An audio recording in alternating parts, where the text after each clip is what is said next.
ஒரு வயசுக்கு உட்பட்ட குழந்தைக்கு பசும்பால் கொடுத்தா இவ்வளவு பிரச்சனைகள் இருக்குதா? நார்மலாகவே ஒரு வயசுக்கு முன்னாடி குழந்தைங்களுடைய குடலும் கிட்னியும் ரொம்ப மெச்சூராக இருக்காது.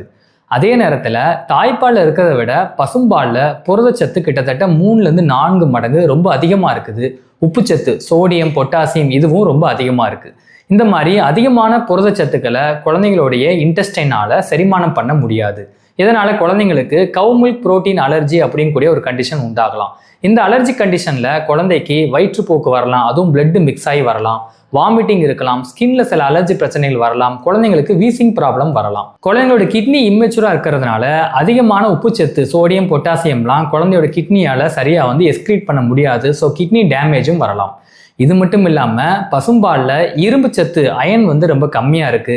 எசென்சியல் ஃபேட்டி ஆசிட்ஸ், ஜிங்க் இந்த மாதிரியான மினரல்ஸும் ரொம்ப கம்மியா இருக்கும். ஏற்கனவே கவ் மில்க் புரோட்டீன் அலர்ஜில கொஞ்சம் கொஞ்சமா குடல்ல ரத்தம் கசிஞ்சுக்கிட்டே இருக்கும். பத்தாவதுக்கு பசும்பால்ல இரும்பு சத்தும் கம்மியா இருக்கிறதுனால குழந்தைங்களுக்கு ரத்த சோகை குறைபாடு வர்றதுக்கு வாய்ப்பு அதிகம்.